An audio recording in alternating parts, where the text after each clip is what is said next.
Libro de Efesios, carta a los Efesios. Una carta, hermanos, que como ya lo hemos venido repasando, lo hemos venido estudiando, trae muchas enseñanzas y tuvo como en principio un propósito, y es que los hermanos de Éfeso, que en la ciudad de Éfeso, donde se reunía la iglesia, guardaran esa unidad que tal vez por las diferentes situaciones que se estaban presentando principalmente entre los gentiles y los judíos, los cuales ahora hacían parte de la iglesia y que tal vez no se estaban soportando. Tal vez, y lo que uno nota en la carta es que no estaban teniendo o no estaban preservando esa unidad y querían dividirse. Y Pablo, al darse cuenta, por la visita de un hermano que llegó hasta allá, hasta Roma, y darse cuenta de la situación, redacta la carta. Pero por inspiración divina, hermanos, tenemos este escrito que invitaba a los hermanos a no dividirse, a mantenerse unidos y a vivir de acuerdo al llamado y a la voluntad que Dios ha mostrado en su palabra y les había enseñado oralmente.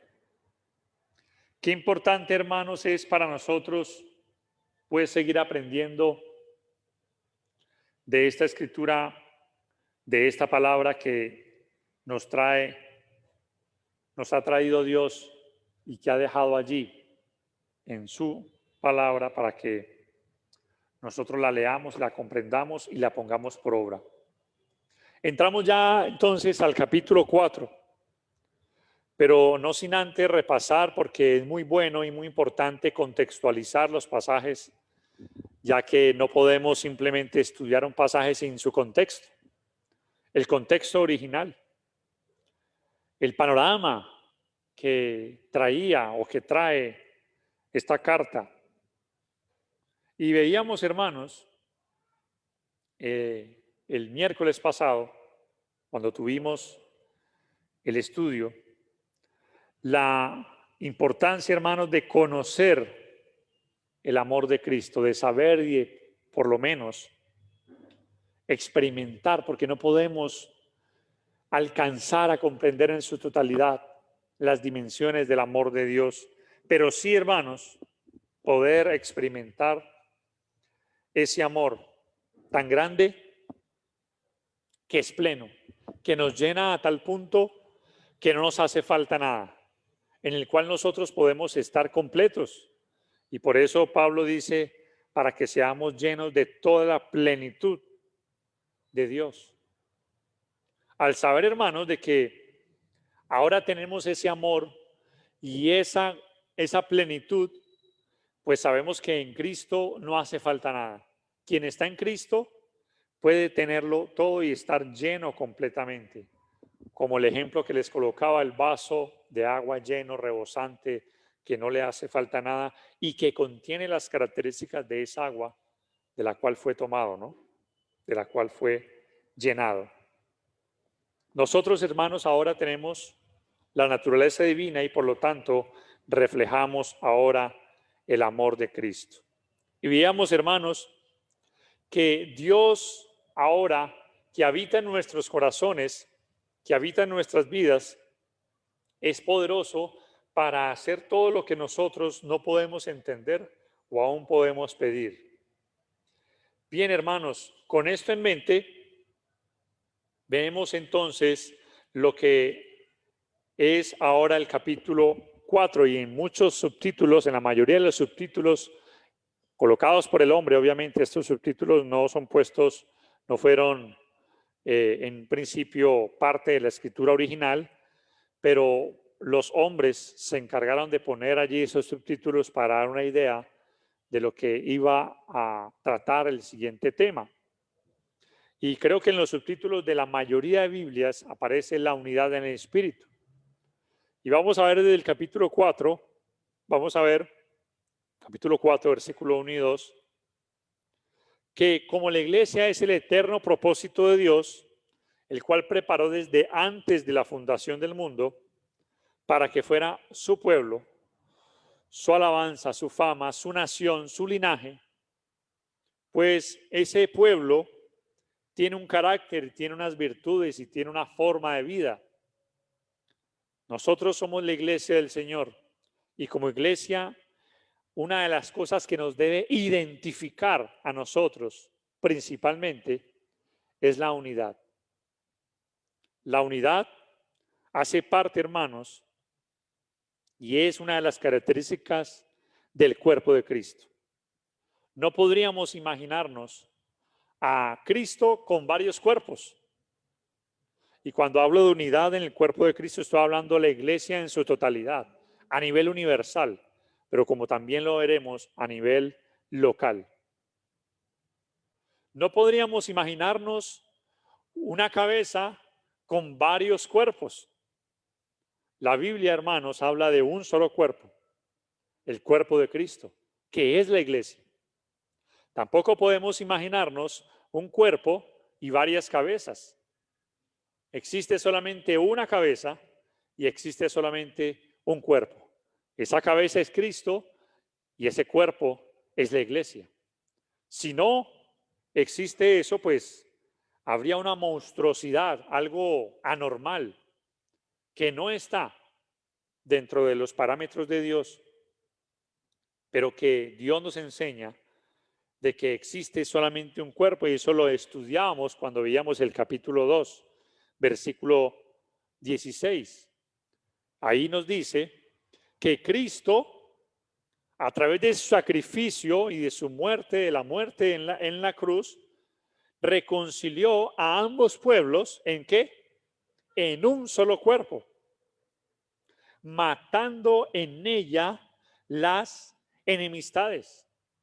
No existe, hermanos, entonces dos cuerpos, sino que existe un solo cuerpo, es decir, una sola iglesia, y existe, hermanos, una sola cabeza.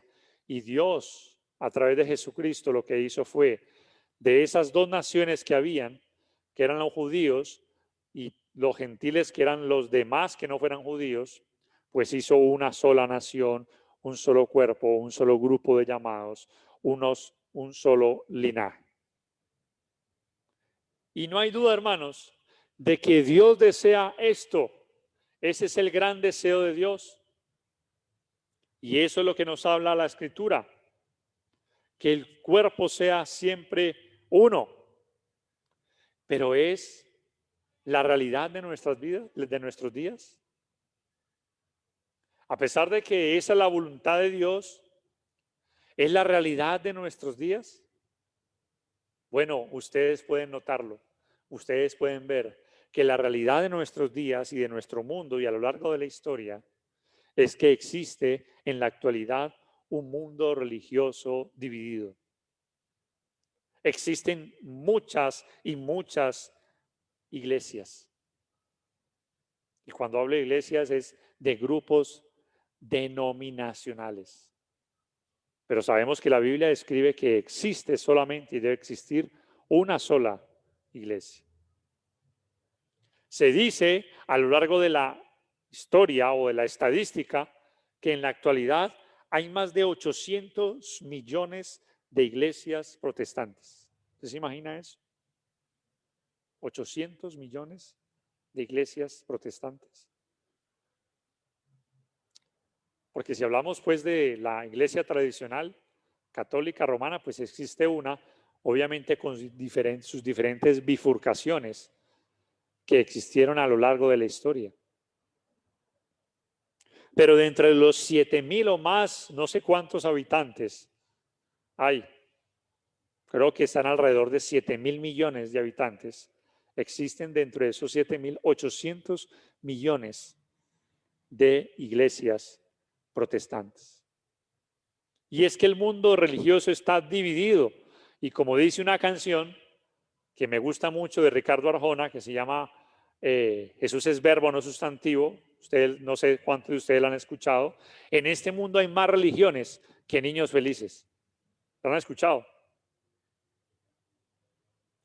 El mundo, hermanos, está dividido religiosamente, pero no es algo que la voluntad de Dios ni que Jesús pensó ni ideó en un principio. En Juan capítulo 17, versículo 20 y 21, la famosa oración de Jesús en el huerto de Getsemaní, Juan capítulo 17, versículo 20 al 23, dice: mas no ruego solamente por estos, sino también por los que han de creer en mí, por la palabra de ellos. Jesús está orando ahí por sus discípulos, por sus apóstoles, pero al mismo tiempo estaba orando por todos nosotros. Es una oración perpetua. Es una oración que ha quedado. Porque oró por los apóstoles, pero por todos los que iban a creer en la palabra de los apóstoles. Y nosotros hemos creído en la palabra que nos enseña el Nuevo Testamento, que fue transmitida por los apóstoles. Para que todos, versículo 21, sean ¿qué? Uno, como tú, oh Padre, en mí y yo en ti, que también ellos sean uno en nosotros, para que el mundo crea que tú me enviaste. La gloria que me diste, yo les he dado, para que sean uno, así como nosotros somos uno. Yo en ellos y tú en mí, para que sean perfectos en unidad, para que el mundo conozca que tú me enviaste y que los has amado a ellos como también a mí me has amado. Esta es una oración, hermanos, que todos la hemos leído muchas veces, de Juan, allí es descrita en el Evangelio de Juan, y que ha sido el deseo de Jesús, el deseo de Dios, que así como el Padre y Él, junto con el Espíritu, son uno, porque no existe división entre ellos, así el Señor oró para que sus seguidores sean uno. Y ahí aparece la palabra perfectos en unidad. Que esa palabra perfectos en unidad también aparece en 1 Corintios, cuando Pablo exhorta a los hermanos de Corinto a que seamos o a que estemos perfectamente unidos en una misma mente y en un mismo parecer, y que no exista entre nosotros divisiones. Hermanos, ha sido, es y será siempre el deseo de Dios de que la iglesia sea una en Cristo, que guarde esa unidad. Y la oración de Jesús debería, hermanos, invitarnos o sensibilizarnos, y debería ser lo suficiente para que nosotros transmitamos, vivamos y verdaderamente nos interesemos en buscar siempre la unidad en el cuerpo de Cristo, en preservar esa unidad en el cuerpo de Cristo. Jesús la hizo en un momento muy angustiante, en un momento en el cual él estaba angustiado, con toda la dificultad, con toda la carga, con todo el peso de la responsabilidad que él ahora iba a asumir, de morir. Y con todo y eso, hermanos, Jesús muestra el interés para que sus hijos y sus discípulos anden perfectamente unidos. Pero hermanos, ¿por qué el mal? ¿Por qué el mal de la división que ha provocado que esa oración de Jesús hoy en día no se vea como una realidad? ¿Por qué? ¿Por qué, hermanos, este mal? Hay varias razones, puede que hayan muchas. Usted tal vez tenga muchas razones, Yo solo voy a nombrar 4 que creo que son también razones de peso. Pero la primera de ellas, hermanos, es la falta de amor por la verdad. Muchos hermanos se resisten a la verdad. Y al resistirse a la verdad, no la aceptan. Y simplemente, al no aceptarla, no están dispuestos a renunciar al error o a lo que Dios les dice que es verdad. Pero eso radica en la falta de amor por la verdad. Por eso cuando Pablo dejó a Timoteo en Éfeso, precisamente, la carta de 1 Timoteo capítulo 1, versículo 5,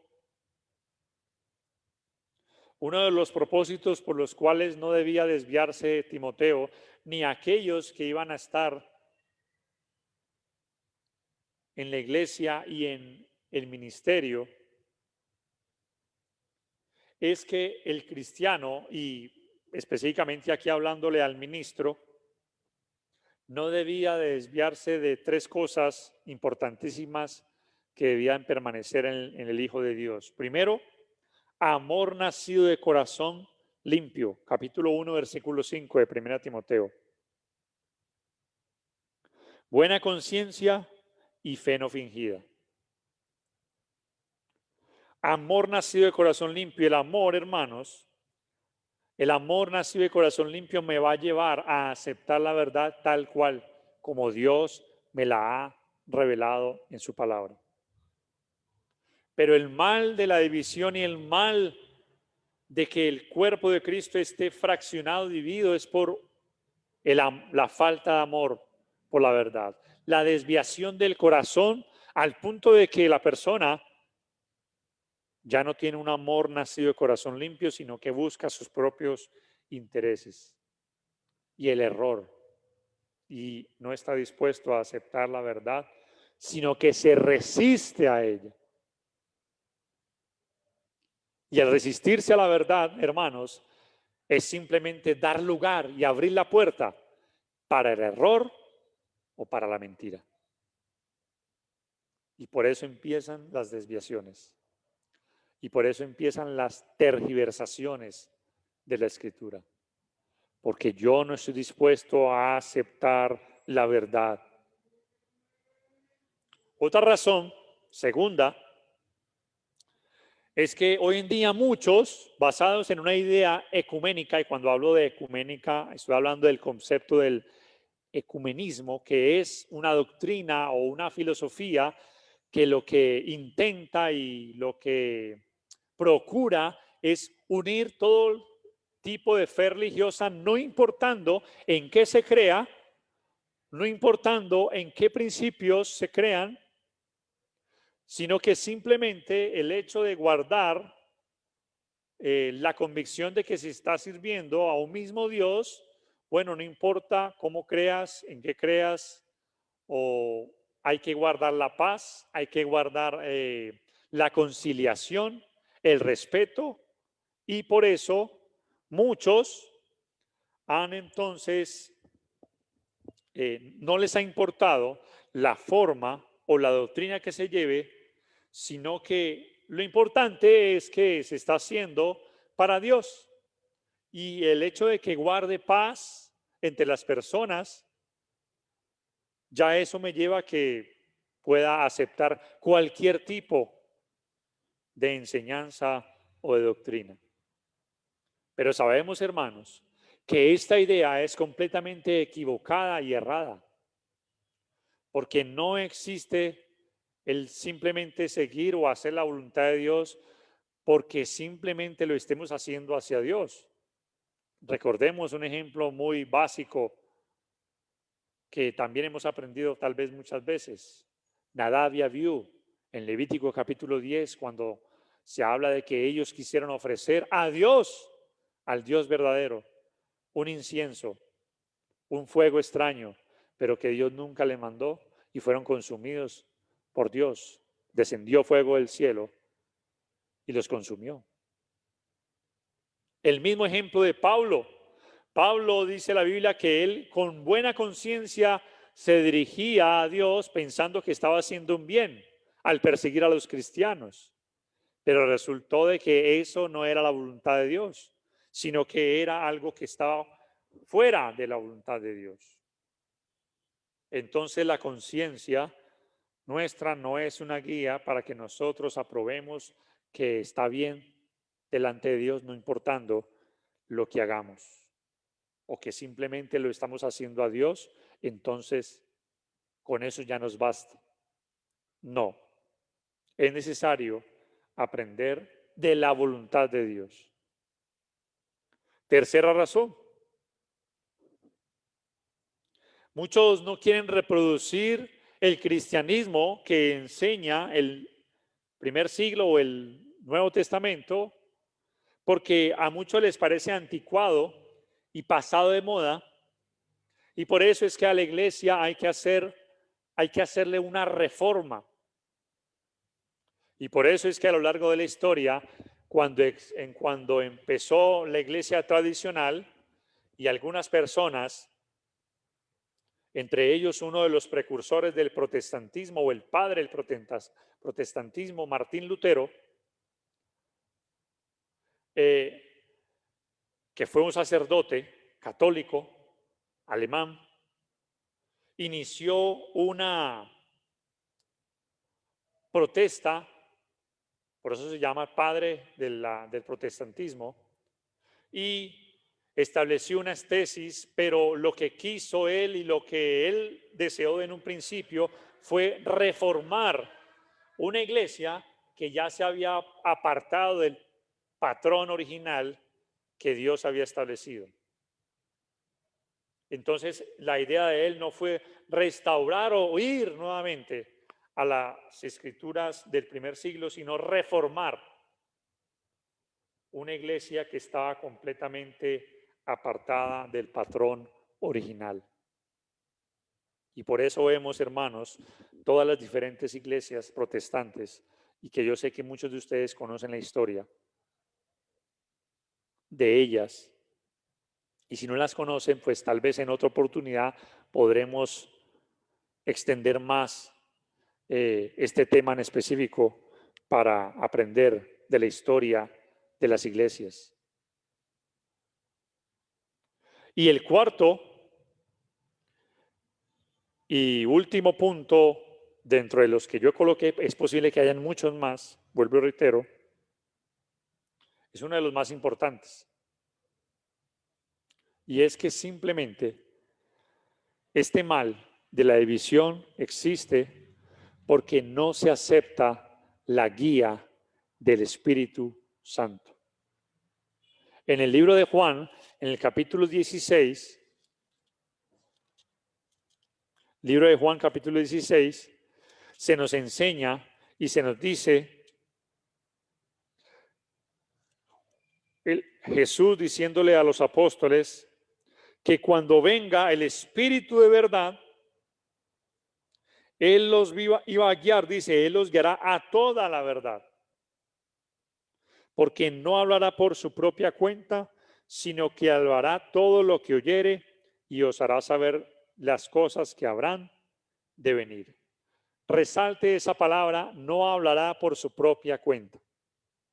El Espíritu no iba a hablar por su propia cuenta. Hablará todo lo que ha escuchado de Dios. Y quería el Espíritu transmitirle eso a los apóstoles, para que los apóstoles tampoco hablaran por su propia cuenta, sino que ellos fueran guiados por el Espíritu. Y note usted, hermanos, que a lo largo del libro de los Hechos, ellos hablaban siempre por el Espíritu. Tanto es así que el libro de los Hechos de los Apóstoles, algunos lo han catalogado no como hechos de los Apóstoles, sino Hechos del Espíritu Santo. Algún comentarista colocaba este título para el libro de los Hechos, porque era el libro, o fue el libro, que mostraba todas las enseñanzas y los hechos que hacían los apóstoles pero guiados por el Espíritu Santo.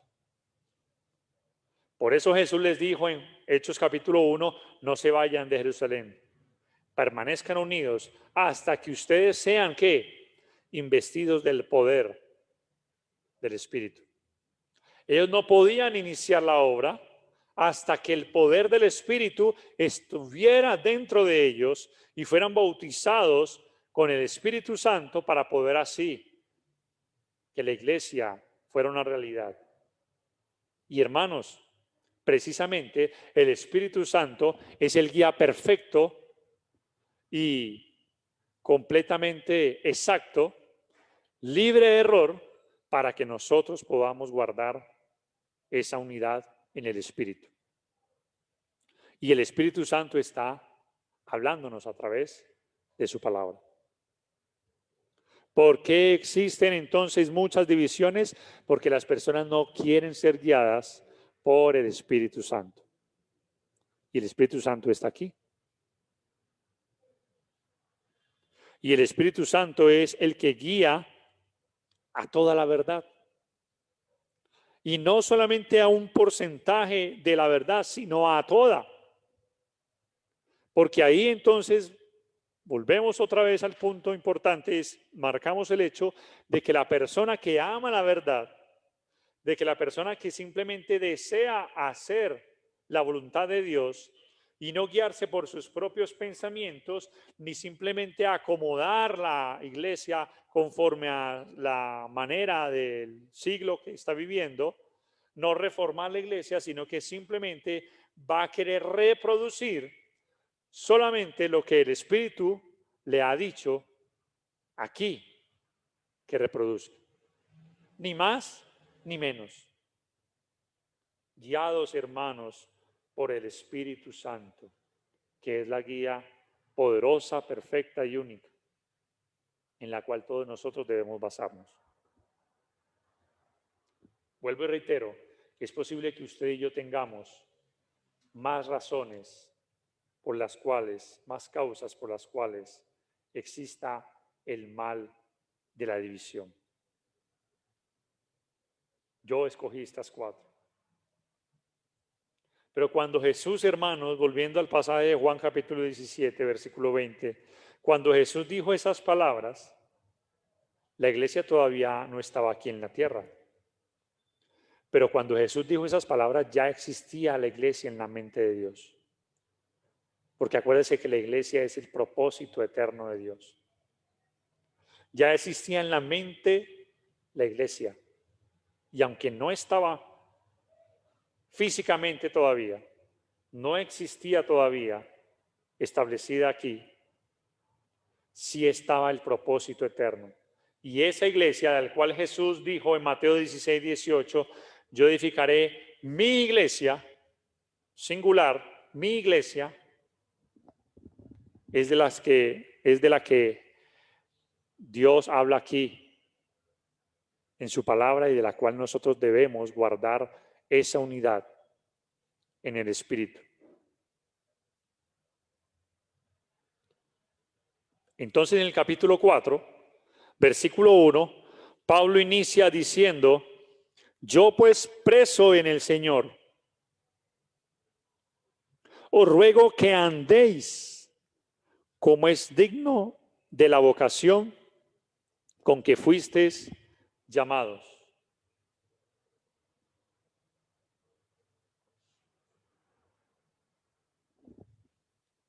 Con toda humildad y mansedumbre, soportándoos con paciencia los unos a los otros en amor. En primera instancia, Pablo inicia diciendo, yo pues preso. Pablo recuerda, hermanos, y está recordándole a los hermanos que él estaba allí por causa de la palabra de Dios. Y este es uno de los pasajes que nos refuerza la idea que la carta a los Efesios fue escrita durante el encarcelamiento de Pablo en Roma, cerca del año 61, entre el 61 y 62, que estuvo Pablo por 2 años, según relata el libro de los Hechos, en una casa por cárcel, y allí podía abrir y predicar abiertamente en esa casa. Preso en el Señor. Os ruego. Miren la palabra ruego. La palabra ruego, hermanos, es una palabra que utiliza mucho Pablo. A lo largo del Nuevo Testamento, usted puede tal vez ir a su concordancia de la Biblia, que usted tenga concordancia, y usted va a encontrar varios pasajes donde aparece la palabra ruego. Pablo hablándoles a los hermanos. Pero ¿qué nos transmite el hecho de que Pablo diga, os ruego, os ruego? ¿Qué nos transmite, hermanos? Una insistencia,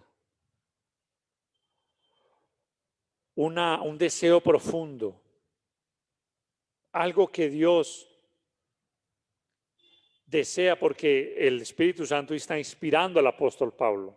Y la palabra ruego allí es la palabra griega parakaleo.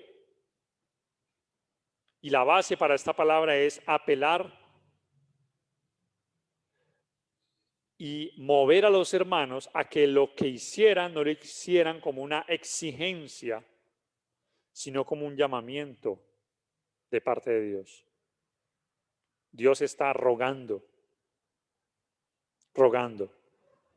Vamos a leer, hermanos, en Romanos capítulo 12, versículo 1, Romanos 12, 1, donde aparece esa palabra ruego. Solamente para conectarlo con este pasaje, entendiendo los varios pasajes que Pablo habla o nombra esta palabra ruego. Así que, hermanos, os ruego por las misericordias de Dios que presentéis vuestros cuerpos en sacrificio vivo, santo, agradable a Dios, que es vuestro culto racional. Aparece entonces la palabra ruego. Y si usted va también a 1 Corintios capítulo 1, versículo 10,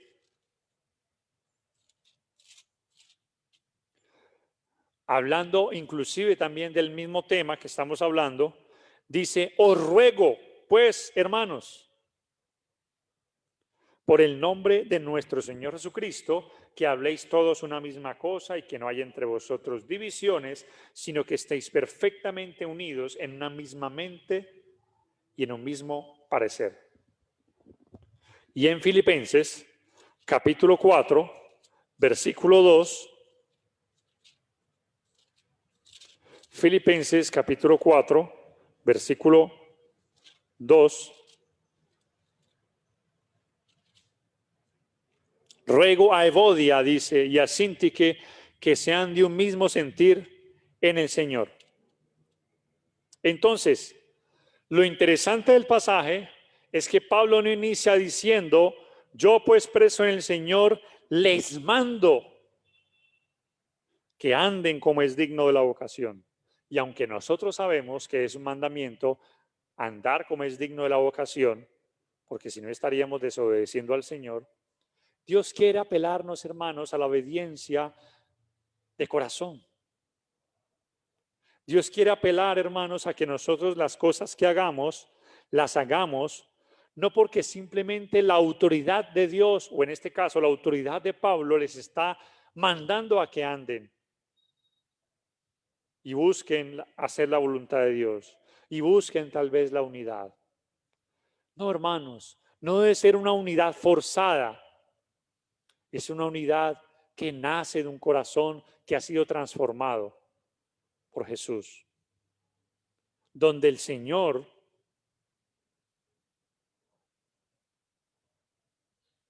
invita al cristiano a que le obedezca y donde nosotros, hermanos, mostramos esa clase de obediencia y hacemos la voluntad de Dios porque para nosotros ha sido muy valioso lo que Dios ha hecho por nosotros. Y vale. Y debería de haber sido o movido los hermanos de Éfeso a que ellos andaran o anduvieran, perdón, conforme a la voluntad de Dios por lo que Dios había hecho. por ellos, por lo que Jesús había hecho. Un llamamiento al cambio. Esta, hermanos, es una petición desesperada e insistente, porque cuando usted escucha la palabra ruego, usted se imagina de alguien que está insistiendo y que le está rogando con desespero. Y no es que Dios sufra de desesperación, ¿no? No, sino que es un ruego donde Dios, hermanos, está mostrando su insistencia en ello, su persistencia en lo que Él quiere. Por eso el Hebreos capítulo 5, versículo 7, nos muestra de que Cristo en los días de su carne, ofreciendo ruegos y súplicas con gran clamor y lágrimas al que le podía librar de la muerte, fue oído a causa de su temor reverente. Hermanos, Cristo, hermanos, estaba en ese momento rogando, insistiendo. El libro de Mateo dice que él por varias ocasiones decía la misma oración. Con ruego, con súplica. Porque ruego y súplica son palabras sinónimas. Y Pablo, hermanos, en el libro de Efesios nos está diciendo, les ruego que anden. La palabra anden allí es la palabra en el griego peripateo. Y es la palabra para decir que debemos tener una conducta o una manera de vivir. Y también aparece la palabra digno. Os ruego que andéis como es digno. Digno. Y la palabra digno transmite la idea de adecuadamente o de manera apropiada. De manera apropiada. Esa palabra andéis también, que ya la hemos estado aprendiendo los días domingos a través de la palabra de Dios, cuando lo dice en el capítulo 4, verso 17, que nosotros no debemos andar como los otros gentiles que andan, es decir, se conducen, tienen una manera de vivir en la vanidad de su mente. Y aún desde el Antiguo Testamento Dios nos ha enseñado, hermanos, de que nosotros no debemos andar conforme a los rudimentos de este mundo, a las costumbres, a los pensamientos, a la ideología, a la conducta inmoral de este mundo, sino andar conforme a la voluntad de Dios. En Levítico, capítulo 20, versículo 23, se nos dice lo siguiente. Levítico, capítulo 20, versículo 23.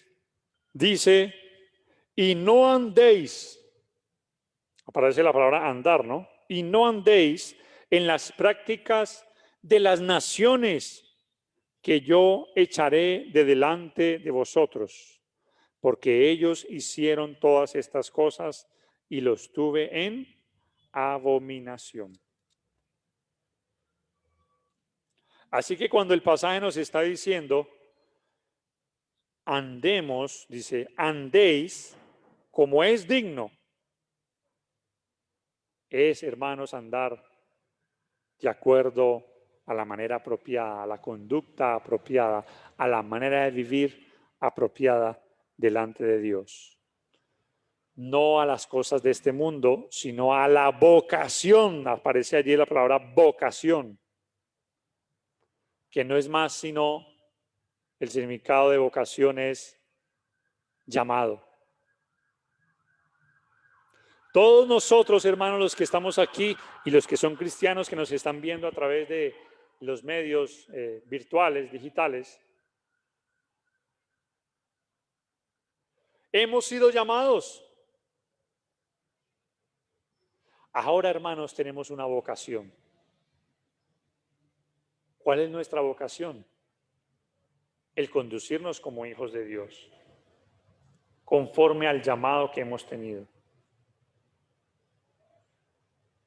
La vocación, hermanos, es el hecho de que Dios, hermanos, ha puesto su naturaleza y que nosotros a través de el escuchar la predicación del Evangelio hemos atendido a esa voz y hemos aceptado el sacrificio de Cristo y nos hemos convertido al Señor. Entonces ahora hemos sido llamados para el Señor. Acuérdese la palabra santo, apartado, ¿qué significa? Y la palabra iglesia, del griego eclesia, que significa los llamados. Es decir, usted y yo, hermanos, hemos sido llamados mediante la predicación del Evangelio, pero no para que vivamos conforme a los rudimentos de este mundo, sino de acuerdo a nuestro llamado. Es decir, en armonía con lo que hemos creído. Con lo que hemos creído. Ahora que somos el pueblo de Dios, ahora que somos la nación de Dios, entonces debemos vivir conforme a ese llamado. Que profesamos, mal haríamos, y no debe ser así, que un cristiano que se ha convertido y que es cristiano ande, viva o tenga una conducta inapropiada fuera de lo que Dios nos ha llamado. Por eso es que existe la disciplina, ¿no? Porque cuando alguien se desvía del camino, bueno, el Señor quiere que no se tuerza, que no se desvíe a través de la disciplina. Porque hemos sido llamados, hermanos. Ahora tenemos una vocación. ¿Usted ha escuchado esa palabra vocación cuando habla de alguien que como que es bueno para algo? Uy, es que ese hombre tiene una vocación para esto, ¿cierto? Ese hombre, mire, ese médico, ese sí, es un médico por vocación. ¿Por qué? Porque es que atiende bien al paciente, porque es que sirve, porque mire que le hace el análisis bien. No es de esos médicos que como que llegan al consultorio y ni siquiera miran al paciente, sino que le preguntan, ¿cómo está? Bien, bueno, entonces si usted va a tomar esto, tome. Pero cuando uno escucha esa palabra vocación es porque esa persona tiene un llamado especial, tiene un llamado que no es de lo normal. Hermanos, hermanos, todos nosotros, ahora tenemos la vocación de cristianos. No hemos sido llamados a ser medio cristianos. No hemos sido llamados a ser medio santos. Hemos sido llamados porque tenemos la vocación para ser hijos de Dios, que andemos y vivamos apropiadamente como Dios nos ha dicho que vivamos. Entonces, hermanos, cuando una persona acepta los privilegios de estar en Cristo, también, hermanos, debe aceptar las responsabilidades que lo lleva o que acompañan el llamado de Dios. Porque nosotros, vuelvo y reitero, tenemos la naturaleza divina y estamos llamados a vivir conforme a la vocación con que Dios nos ha llamado. En 2 de Pedro, capítulo 1, versículo 10, 2 de Pedro, capítulo 1, versículo 10.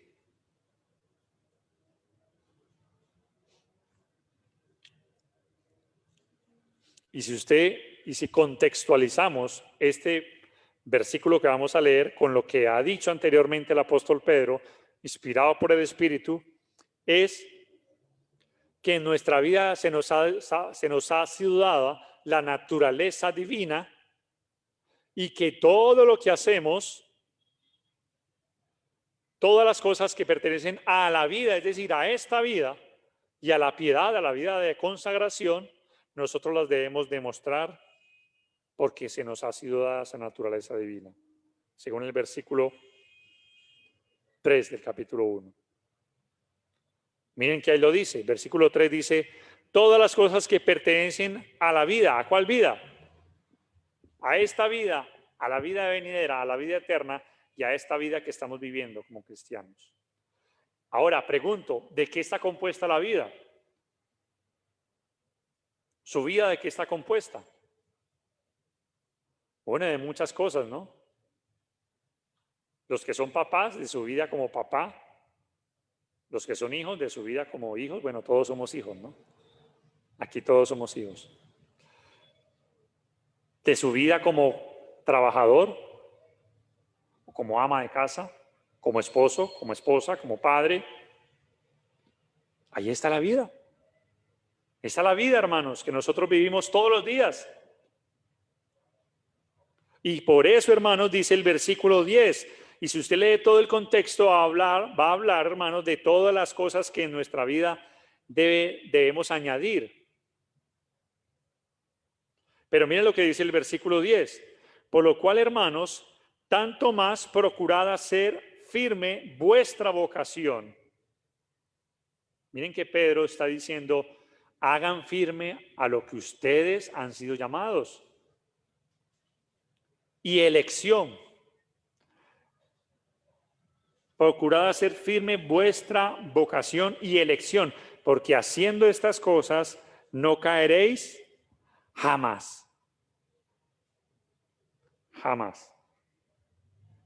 Así que, hermanos, esto de vivir, hermanos, de acuerdo a la vocación con que hemos sido llamados, es la primera instancia, hermanos, para conservar y preservar la unidad en el espíritu, en el vínculo de la paz. Porque, hermanos, hay algo que hay que reforzar y decir al respecto. Antes que nosotros vayamos y busquemos esa unidad doctrinal, debe haber, hermanos, primero que todo, el espíritu de la unidad. Lo pongo así, ¿no? Antes que haya la unidad en el espíritu, debemos vivir el espíritu de la unidad. Y los versículos 1 y 2 nos muestran, hermanos, cuál es la base para vivir la unidad, o para buscar y preservar más bien la unidad. Y es tener un espíritu de unidad.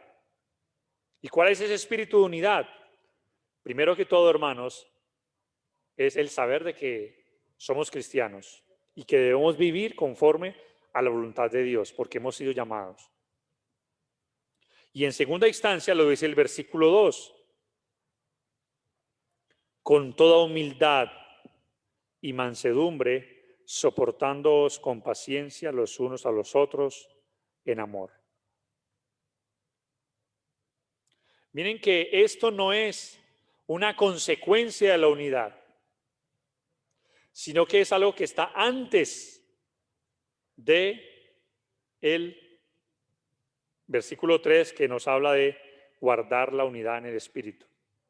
Es decir, antes de yo buscar la unidad en el espíritu, tiene que haber un espíritu de unidad en mi vida. ¿Y cuál es ese espíritu de unidad? Pues es la transformación de mi vida interior que voy a mostrar para en realidad llegar y buscar y preservar esa unidad.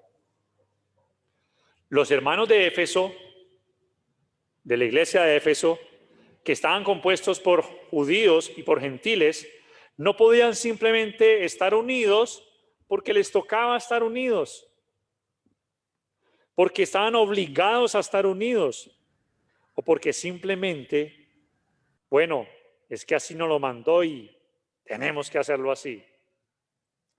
Pablo dice no. La unidad en el espíritu debe haber, pero antes de que haya esa unidad en el espíritu, debe haber ese espíritu de unidad, y es tener humildad, tener mansedumbre, tener paciencia y estar dispuesto a soportarse los unos a los otros. Ahí nos está mostrando, hermanos, características del cristiano que ha sido transformado por Cristo. Primero de ello, humildad. Y la humildad, hermanos, contrasta y es la contraposición, la contraoposición más bien, a lo que es la soberbia y el orgullo. Porque la humildad, hermanos, en 1 Pedro capítulo 5, versículo 5, se nos habla de que Dios resiste a los soberbios y da gracia a los humildes.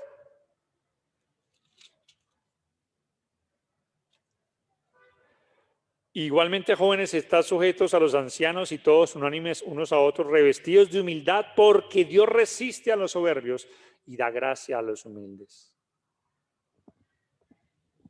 Y en Filipenses capítulo 2, versículo 3, Pablo nos exhorta y que nos dice que nada hagamos por contienda o por vanagloria, antes bien con humildad, estimando cada uno a los demás como superiores a él mismo. Hermanos, la humildad entonces es estar dispuesto a ver a mis hermanos como superiores a mí mismo.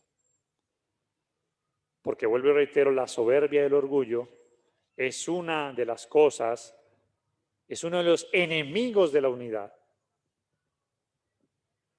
Es uno de los enemigos de la unidad, la soberbia, el ya no aceptar a mi hermano y el no estar dispuesto a ver a mi hermano como superior a mí mismo.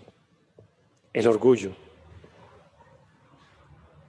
Porque la soberbia insiste en hacer las cosas a su propia manera. Eso hace la soberbia. ¿Ustedes no han visto muchachos soberbios que le dicen, vea, no ande por ahí? Y él sigue andando. Vea, no se meta por allí. Y él sigue metiéndose. ¿Cómo se le llama eso? Muchacho es soberbio. Porque le estamos diciendo que no lo haga, que no vaya por ahí, que no se meta por allí. Y lo hace. Rebelde y soberbio. La soberbia, hermanos, insiste en hacer las cosas a su propia manera. Y cuando se trata de la unidad, la soberbia hace que estén primando mis opiniones, mis conceptos y mis preferencias por encima de lo que Dios enseña en su palabra. Entonces vuelvo y reitero y vuelvo y digo, para poder nosotros buscar una unidad en ese vínculo perfecto, primero tiene que estar formado el carácter dentro de nosotros y estar realmente andando en humildad y dejar a un lado la soberbia, el orgullo. Pero no se queda allí también, sino que también aparece mansedumbre, del griego prautes, que es la consideración, la fuerza bajo control. Ya lo hemos estudiado en varias ocasiones. Y es la consideración y voluntad de renunciar a mis derechos propios por hacer la voluntad de Dios también. Y buscar el bien común, mansedumbre. Porque la persona mansa es dócil y está dispuesta a escuchar y a recibir la corrección. Por eso se habla de un caballo manso, ¿no? Porque el caballo manso, él no ha perdido su fuerza, sino que él continúa fortalecido, pero él está dominado bajo la fuerza del amo. Y eso es la mansedumbre. La fuerza bajo control. Y él hace lo que su amo le va indicando. Y ustedes han visto esos caballos de ese deporte de la equitación, ¿es que se llama? ¿Sí? Así es que se llama, la equitación. Y ellos van haciendo lo que sus amos les van indicando. Hermanos, para poder nosotros mostrar unidad, debe haber un espíritu de mansedumbre, una actitud de mansedumbre y de soportar con paciencia los unos a los otros en amor.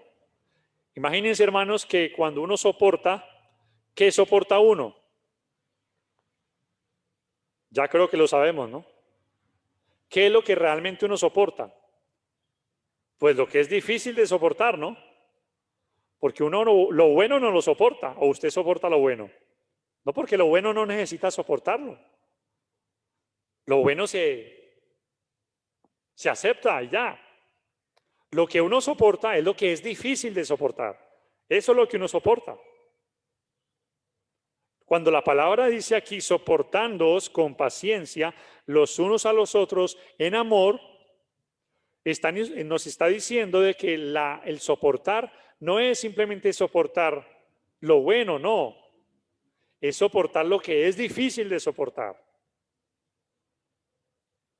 ¿Usted ha visto un hogar dividido? Es un hogar que no se soporta los unos a los otros. Y cuando no se soportan los unos a los otros, no están dispuestos a perdonar.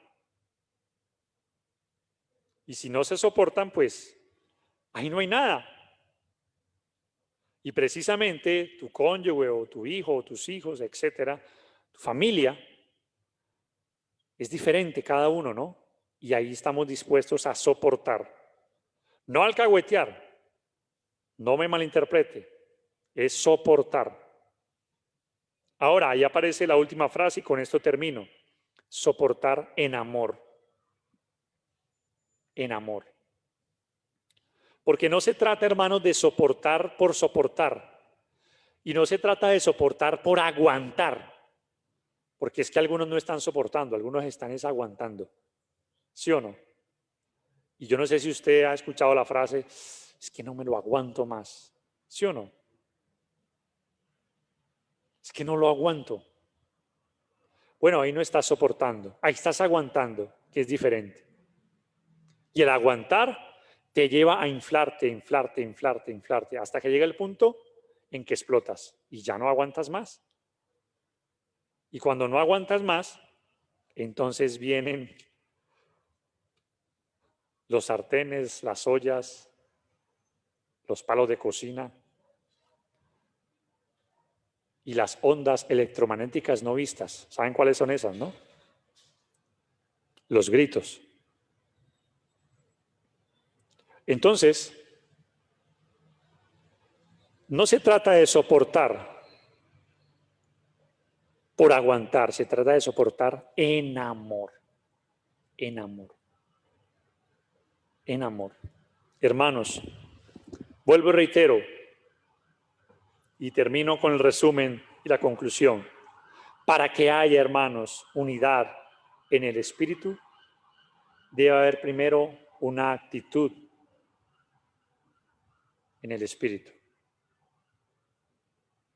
Para que haya, hermanos, una verdadera unidad en el espíritu, debe haber, hermanos, lo que es verdaderamente y es tener, hermanos, un espíritu de unidad, un espíritu de unidad.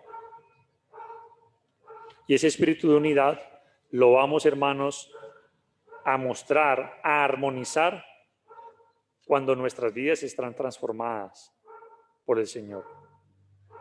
En todos los sentidos, unidad en la iglesia, unidad en el hogar, unidad entre los hermanos. Unidad, hermanos, en las diferentes divisiones que hay en este mundo. Y no hablo solamente de las divisiones de las denominaciones, porque nosotros sabemos que existen muchísimas denominaciones, sino aún divisiones dentro de la iglesia del Señor. Dentro de la iglesia del Señor. Porque triste y lamentablemente nosotros debemos decir con la cruda verdad de que aún en la iglesia de Cristo, aún en la iglesia de Cristo, en la iglesia que se supone que debe de andar conforme al llamado y conforme a la voluntad de Dios, aún en esa iglesia existen muchas divisiones. Pero hermanos, el camino para buscar primeramente esa unidad, empecemos por acá. Crezcamos en nuestra actitud de unidad. en nuestro espíritu de unidad. ¿Cómo, hermanos? Siendo humildes, siendo mansos, soportándonos unos a otros con toda paciencia, en amor. Ahí podemos iniciar. Si no iniciamos por ahí, sino que simplemente iniciamos por querer simplemente unir doctrinalmente conceptos o ideas que no estamos de acuerdo, no vamos a lograrlo. La verdadera unidad se va a basar o va a iniciar más bien con esa actitud, porque esto era lo que estaba pasando con los hermanos de Éfeso. Ellos no se estaban soportando. Si Pablo les está diciendo sopórtense, ¿qué les está diciendo indirectamente? No se están soportando. Ustedes son judíos, ustedes son gentiles y no se soportan. Y por eso era que querían dividirse. No estaban mostrando humildad. Tal vez los judíos estaban diciendo que ellos, por ser judíos, somos mejores, somos el pueblo de Dios. Y no estaban, hermanos, mostrando una actitud de mansedumbre.